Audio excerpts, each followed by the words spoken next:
ఇక్కడ జగన్ హయాంలో అంతకుముందు 7,000 కోట్లు 8,000 కోట్లు మ్యాక్సిమం 2019 నాటికి 11,000 12,000 కోట్ల రూపాయల ఆదాయం వచ్చేది మధ్యానికి, ఏది చంద్రబాబు గారు ఉన్నప్పుడు.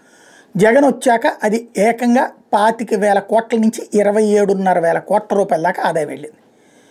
ప్రభుత్వం మద్యం దుకాణాలు పెట్టడం మొత్తం ప్రభుత్వమే పర్యవేక్షించినటువంటి సందర్భంలో, అంటే దాదాపు 15,000 కోట్ల దాకా తినేసింది, 18,000 కోట్ల దాకా తెలుగుదేశం అన్నది అప్పుడు వైసీపీ ఆరోపించింది. అయితే కేసులు పెట్టలేదు, పెడతామన్నారు, విజిలెన్స్ రిపోర్ట్ అన్నారు, ఈలోపు ప్రభుత్వం మారిపోయింది, అయిపోయింది.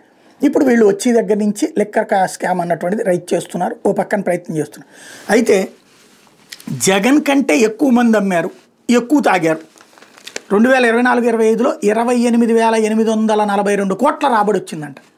అంటే జగన్ కంటే చివరిలో వచ్చిన దాంతో పోలిస్తే 1,000 కోట్లు ఎక్కువ వచ్చినట్టు, ఫస్ట్లో వచ్చిన దాంతో పోల్చుకుంటే 3,000 కోట్లు ఎక్కువ వచ్చినట్టు.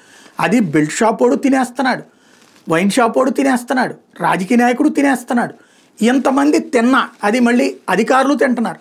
ఎంతమంది తిన్నా 28,842 కోట్లు రాబడి వచ్చిందంటే, గతంలో కంటే 3,000 కోట్లు ఎక్కువ వచ్చిందంటే గ్రేటే. ఏడాదిలో 14% వృద్ధి, గత ఏడాది కంటే 3,760 కోట్లు ఎక్కువ. అది జగన్ కంటే, జగన్ టైంలో 25,000 కోట్లు దాకా, 24,500 కోట్ల దాకా వచ్చింది. 23-24 ఏళ్ళే రాశారు, 25,082 కోట్ల ఆదాయం జగన్ టైంలో. దానికంటే ఇంకో 3,000 కోట్లు ఎక్కువ ఆదాయం వచ్చింది.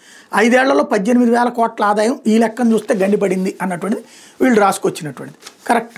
ఎట్ ద సేమ్ టైం మరి అంతకుముందు జగన్ వచ్చినప్పుడు 25,000 కోట్లు వచ్చినప్పుడు, అంతకుముందు 10,000 కోట్లు 15,000 కోట్లు వస్తే అప్పుడు 10,000 కోట్లు గండిపడినట్ట అన్నదే ఇక్కడ ప్రశ్న. ఇంకోటి, రాష్ట్రంలో జనం విపరీతంగా తాగుతున్నారు అనడానికి సాక్ష్యం మద్యం మీద వచ్చే లైసెన్స్ పన్నుల రూపంలో వచ్చేది 24,731 కోట్లేనట.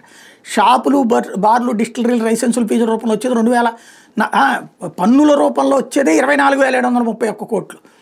లైసెన్సుల ఫీజుల మీద వచ్చేది కేవలం 2,206 కోట్లే. షాపులు, బార్లు, డిస్టిలరీలు లైసెన్సులు, షాపులు దరఖాస్తు రూపంలో వచ్చింది 1,905 కోట్లే. అంటే ఇప్పుడు ఇది అతి పెద్దదైనటువంటి లెక్క అనమాట.